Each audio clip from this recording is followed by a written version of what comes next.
Bismillahirrahmanirrahim. Assalamualaikum warahmatullahi wabarakatuh. Pemirsa Wakil Kurikulum Channel, pada video sebelumnya kita memberikan contoh tentang pelaksanaan P5 Suara Demokrasi di sebuah SMA, yaitu SMA Negeri Situ Rambutan. Berikut ini merupakan panduan dalam pengembangan proyek penguatan profil pelajar Pancasila. Baik, sebelum kita jelaskan bagaimana pengembangan proyek profil pelajar Pancasila atau P5, kita pahami lebih dahulu apa itu profil pelajar Pancasila, mengapa P5 ini dibutuhkan, dan seterusnya.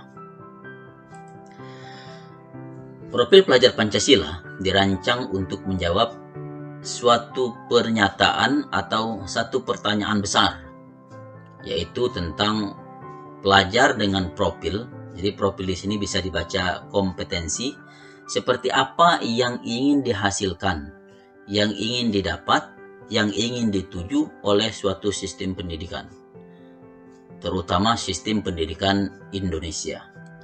Nah, pernyataan ini berkaitan dengan dua hal, yaitu kompetensi untuk menjadi warga negara Indonesia yang demokratis dan untuk menjadi manusia unggul dan produktif di abad ke-21.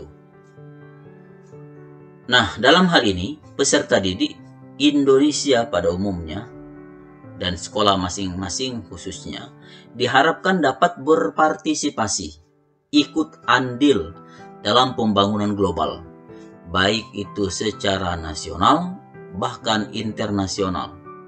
Jadi kalau di daerah secara regional, secara nasional, secara seluruhan bangsa itu secara nasional, dan di dunia secara internasional, yang berkelanjutan, terus menerus, kontinu, serta tangguh dalam menghadapi berbagai tantangan. Jadi sekarang bagaimana negara kita menghadapi tantangan-tantangan, baik itu tantangan pandemi kemarin, kemudian tantangan dari aspek ekonomi, pertahanan, dan seterusnya. Nah, dengan hal ini diharapkan pelajar kita mempunyai profil, mempunyai kompetensi yang mana hasilnya itu berdasarkan karakteristik pelajar Pancasila.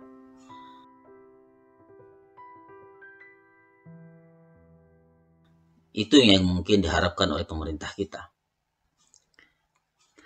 Nah, dalam konteks kehidupan serta tantangan bangsa Indonesia di abad ke-21 yang menghadapi masa revolusi industri, yaitu 4.0, profil pelajar Pancasila ini memiliki 6 kompetensi, yang mana hal ini dirumuskan sebagai dimensi kunci. Dimensi-dimensinya ada 6, yang mana dimensi-dimensi tersebut menunjukkan bahwa profil pelajar Pancasila tidak hanya fokus pada kemampuan kognitif atau pengetahuan saja, tetapi juga sikap sekaligus perilaku sejati, sesuai dengan jati diri, sesuai dengan perilaku bangsa, sesuai dengan adat bangsa, sebagai bangsa Indonesia, sekaligus bahkan menjadi warga dunia. Apa saja dimensi-dimensi tersebut? 1. Beriman, bertakwa kepada Tuhan Yang Maha Esa, dan berakhlak mulia. Ini penting. Mengapa dikatakan penting? Karena banyak orang pintar tetapi tidak mempunyai keimanan, ketakwaan, serta akhlak, maka dia bukannya membangun, bisa saja dia merusak dengan kepintaran atau kecerdasannya. Oleh karena itu, beriman dan bertakwa dan berakhlak mulia ini merupakan pondasi utama dalam membangun karakter bangsa. Kemudian dimensi yang kedua yaitu dimensi berkebinekaan global. Mengerti perbedaan-perbedaan, memahami perbedaan-perbedaan, menerima perbedaan-perbedaan. Jadi jangankan di dunia, di negara kita, bahkan di kampung kita saja terdapat perbedaan-perbedaan, baik itu perbedaan dalam adat istiadat, perbedaan pandangan. Semua itu bukan menjadi kita perpecahan, membuat kita bermusuhan, berselisih, akan tetapi perbedaan-perbedaan itu menjadikan kita malah lebih kaya dan lebih banyak variasi dalam menjalankan kehidupan sehari-hari. Itu yang harus kita pahami, mempunyai rasa, mempunyai kompetensi berkebinekaan global.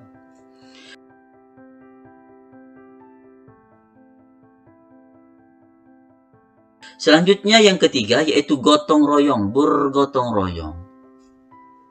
Dari zaman dahulu, nenek moyang kita, Indonesia terutama, mau mencontohkan bagaimana kehidupan itu harus saling bantu-membantu, saling bahu-membahu, orang kuat membantu orang yang lemah, orang kaya memberi bantuan kepada yang miskin, dan seterusnya. Jadi untuk mencapai suatu tujuan tidak bisa kita satu-satu, kan tetapi dengan bekerja sama.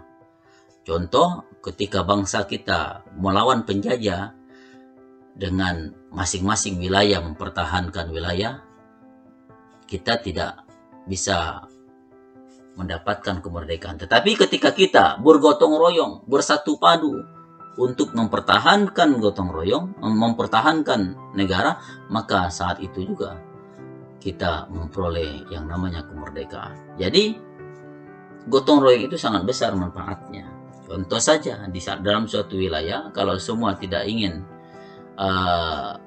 kehidupannya sendiri-sendiri saja, maka wilayah tersebut sulit akan diurusi. Karena apa? Masyarakatnya hidup nafsi-nafsi.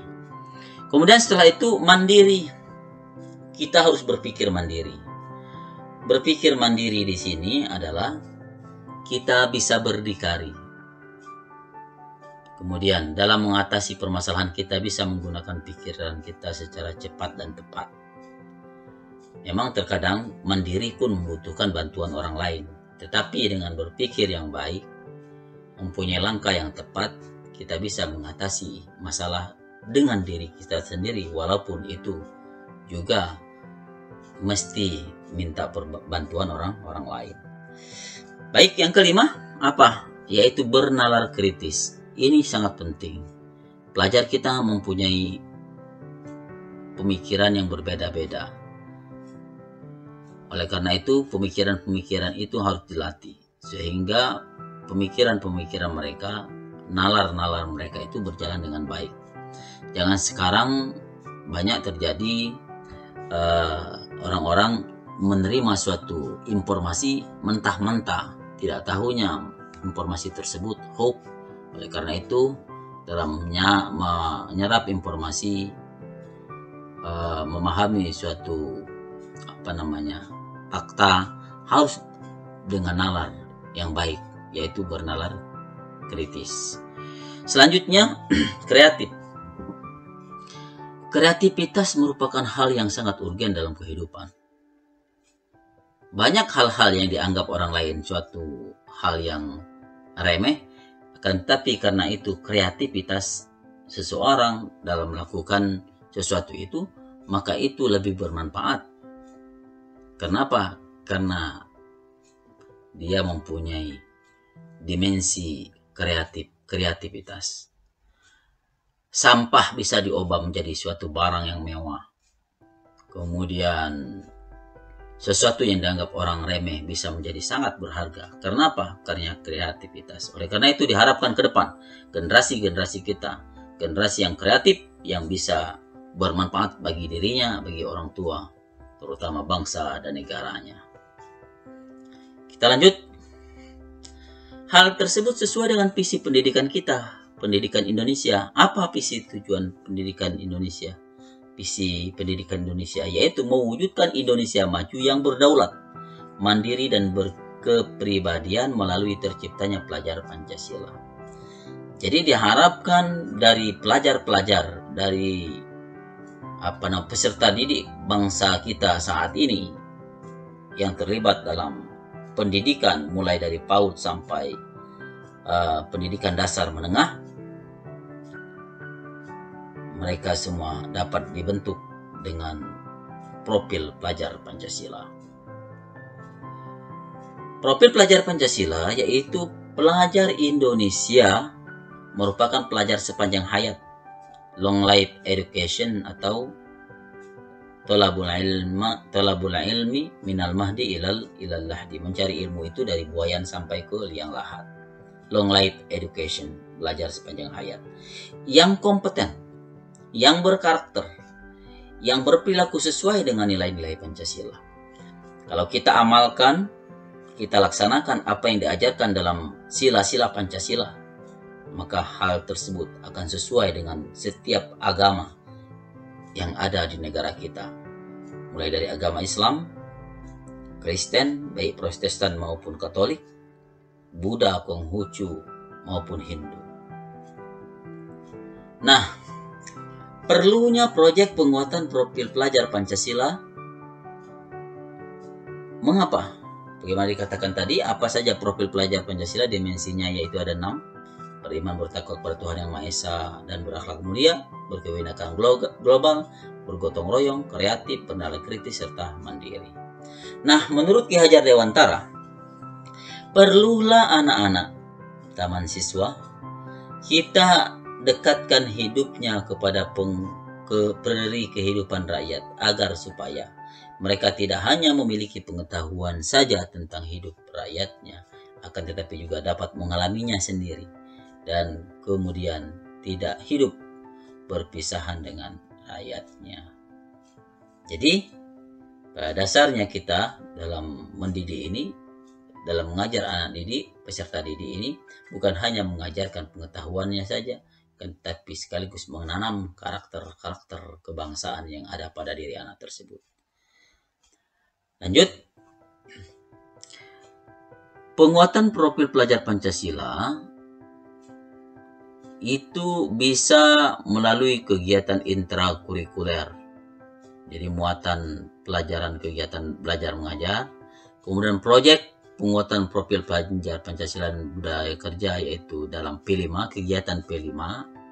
Kemudian bisa juga budaya sekolah, interaksi dan komunikasi serta norma yang berlaku di sekolah sesuai dengan standar dunia kerja.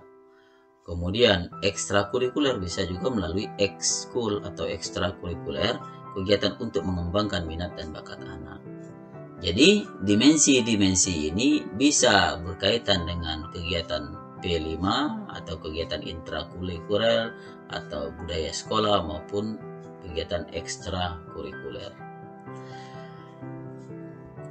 Proyek penguatan profil Pancasila yaitu pembelajaran lintas disiplin untuk mengamati dan memikirkan solusi terhadap permasalahan di lingkungan sekitarnya.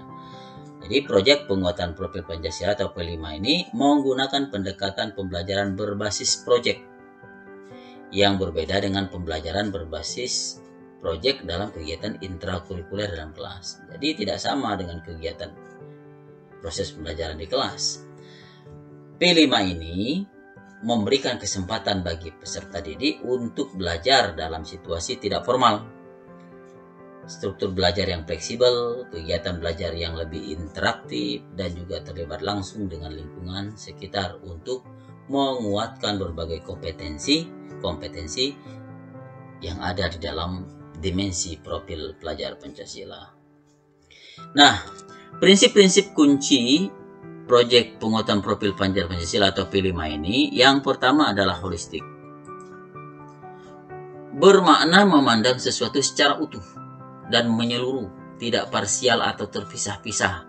Dalam konteks perancangan P5, kerangka berpikir holistik mendorong kita untuk menelaah sebuah tema secara utuh dalam melihat keterhubungan dari berbagai hal untuk memahami sebuah isu secara mendalam. Kemudian prinsip selanjutnya yaitu kontekstual. Prinsip kontekstual dengan upaya mendasarkan kegiatan pembelajaran pada pengalaman nyata yang dihadapi dalam keseharian. Prinsip ini mendorong guru dan murid untuk dapat menjadikan lingkungan sekitar dan realitas kehidupan sehari-hari sebagai bahan utama pembelajaran. Kemudian yang ketiga yaitu berpusat pada peserta didik atau berpihak pada murid. Prinsip berpusat pada murid berkaitan dengan skema pembelajaran yang mendorong murid untuk menjadi subjek pembelajaran yang aktif mengelola proses belajarnya secara mandiri. Kemudian yang keempat prinsipnya yaitu eksploratif. Eksploratif yaitu prinsip eksploratif berkaitan dengan semangat untuk membuka ruang yang lebar bagi proses inquiry dalam pengembangan diri. P5 tidak berada dalam struktur intrakurikuler yang terkait dengan berbagai skema formal pengaturan mata pelajaran. Jadi prinsipnya ada 4 yaitu holistik, kontekstual, berpusat pada peserta didik, serta eksploratif.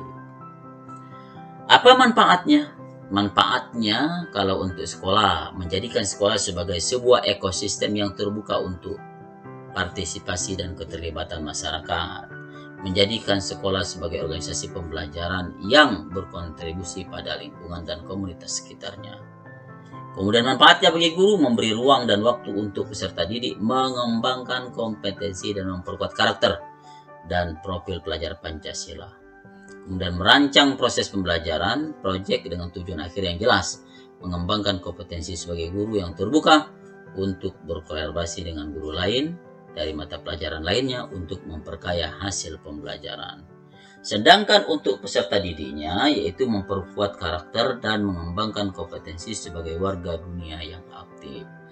Kemudian berpartisipasi merencanakan pembelajaran secara aktif dan berkelanjutan, mengembangkan keterampilan sikap dan pengetahuan yang dibutuhkan dalam mengerjakan proyek pada periode waktu tertentu. Kemudian melatih memecahkan masalah dalam beragam situasi belajar. Memperlihatkan tanggung jawab dan kepedulian terhadap isu di sekitar mereka sebagai salah satu bentuk dari hasil belajar. Kemudian menghargai proses belajar dan bangga dengan hasil pencapaian yang telah diupayakan secara optimal. Bagaimana kita mendesain proyek ini? Yang pertama yaitu perencanaan proyek. Perencanaannya yaitu merancang alokasi waktu dan dimensi profil pelajar Pancasila. Kemudian membentuk tim fasilitasi proyek. Kemudian setelah itu identifikasi tingkat kesiapan sekolah. Kemudian pemilihan tema umum. Kalau di contoh kemarin kita memilih suara demokrasi. Kemudian 5 penentuan topik spesifik. Kemudian merancang modul proyek. Jadi dibuat modulnya. Jadi proyek itu harus dibuat modulnya. Perencanaan ini bisa dimodifikasi sesuai dengan kebutuhan dan kondisi. Jadi diserahkan kepada pihak satuan pendidikan apa yang bisa dilaksanakan dari proyek penguatan profil pelajar Pancasila. Tahapan awal, kemudian ada tahapan berkembang dan tahapan lanjutan. Nah, tahapan awal setiap tema dilakukan dengan jadwal belajar yang seragam untuk semua kelas. Jadi semua kelas sama materinya. Dan setiap tema dilakukan dengan jadwal belajar yang seragam per 2-3 kelas. Jadi digabung 2-3 kelas. Kemudian setiap kelas dapat memilih waktu pelaksanaan proyek yang berbeda. Waktu pelaksanaan dapat ditentukan sendiri oleh masing-masing kelas. Kemudian selanjutnya adalah merancang alokasi waktu proyek. Jadi waktunya harus diatur. Sekolah diharapkan dapat mengatur jadwal belajar yang membuka ruang untuk kolaborasi mengajar antara guru dari mata pelajaran yang berbeda. Kemudian strategi membentuk tim fasilitasi proyek. Yaitu tim fasilitasi proyek dapat ditambah, dikurangi, atau ditiadakan sesuai kebutuhan setiap sekolah. Dilihat dari jumlah peserta didik dalam satu sekolah, kemudian banyaknya tema yang dipilih dalam 1 tahun ajaran, keterbatasan jumlah pengajar, atau pertimbangan lain sesuai kebutuhan masing-masing sekolah. Jadi, pimpinan sekolah menentukan seorang koordinator proyek, bisa dari wakil kepala sekolah atau guru yang mempunyai pengalaman mengembangkan dan mengelola proyek. Apabila STM yang cukup, mempunyai STM yang cukup, tentukan seorang koordinator dari masing-masing kelas. Misalnya 1 orang koordinator kelas 1, 1 orang koordinator kelas 2, dan seterusnya. Koordinator mengumpulkan guru-guru perwakilan dari setiap kelas atau apabila STM terbatas perwakilan dari masing-masing fase. Koordinator memberikan arahan untuk merancang, merencanakan, dan membuat modul proyek setiap kelas atau fase. Selanjutnya membentuk tim fasilitasi proyek. Nah, pembagian peran dan tanggung jawab dalam pengerjaan proyek ini. Apa tugasnya oleh seorang koordinator? Koordinator bisa dari kepala sekolah, wakil kepala sekolah atau guru yang memiliki pengalaman pengelola proyek. Mengembangkan kemampuan kepemimpinan dalam mengelola proyek. Mengelola sistem yang dibutuhkan tim, guru atau fasilitator dan peserta didik untuk menyelesaikan proyek dengan sukses dengan dukungan dan kolaborasi dari koordinator dan tim kepemimpinan sekolah. Memastikan kolaborasi pengajaran terjadi di antara para guru dan berbagai mata pelajaran. Memastikan asesmen yang diberikan sesuai dengan kriteria kesuksesan yang sudah. Selanjutnya ada identifikasi tahapan kesiapan sekolah dalam menjalankan proyek. Jadi tahapan awal, ada tahap berkembang, ada tahap lanjutan. Tahapan awal sekolah belum memiliki sistem. Nah, kemudian yang berkembang sudah memiliki. Kemudian tahap lanjutan sudah menjadi suatu kebiasaan dan sudah dipahami oleh semua guru. Selanjutnya temanya. Nah, pemilihan tema. Tema yang dipilih untuk dilakukan selama setahun ajaran ditetapkan oleh sekolah sebagai bagian dari program sekolah sesuai bulan pelaksanaan dari setiap tema. Program sekolah ini seyogyanya dikembangkan bersama dengan para guru yang terlibat dalam mengembangkan proyek. Ketika sekolah sudah terbiasa dengan pelaksanaan proyek, peserta tidak dapat diundang untuk terlibat dalam penyusunan program sekolah. Baik, adapun tema-tema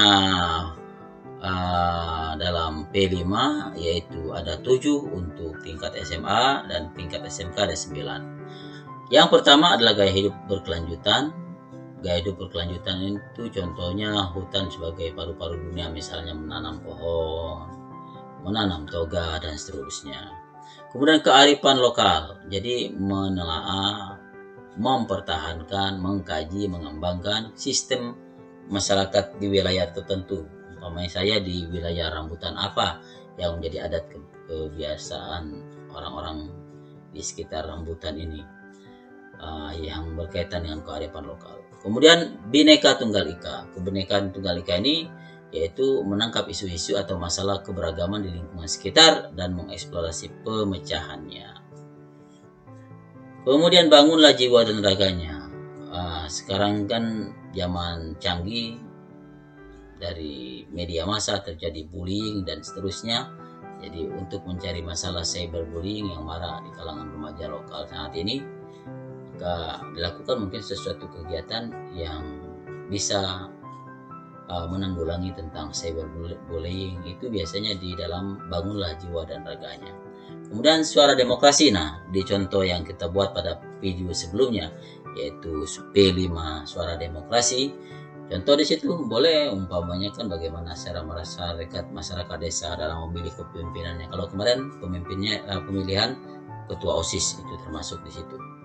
Kemudian berrekayasa dan berteknologi untuk membangun RKRI. Jadi di dalam kegiatan ini, pada kategori ini, pada tema ini, kita mempersiapkan peserta didik untuk dapat merekayasa teknologi, melakukan sesuatu kegiatan yang berkaitan dengan teknologi, yang mana kegiatan tersebut nantinya bisa diterapkan, umpamanya belajar Microsoft Word, PowerPoint dan seterusnya, atau belajar media-media internet lainnya, atau sesuatu yang baru yang berkaitan dengan internet. Kemudian kewirausahaan, peserta didik diajak untuk membuat suatu proyek dengan konten lokal yang memiliki daya jual. Baik, mudah-mudahan ini bermanfaat. Terima kasih atas segala perhatiannya. Sampai jumpa pada video berikutnya. Jangan lupa tonton, like, share, dan komen Wakil Kurikulum. Terima kasih. Wassalamualaikum warahmatullahi wabarakatuh.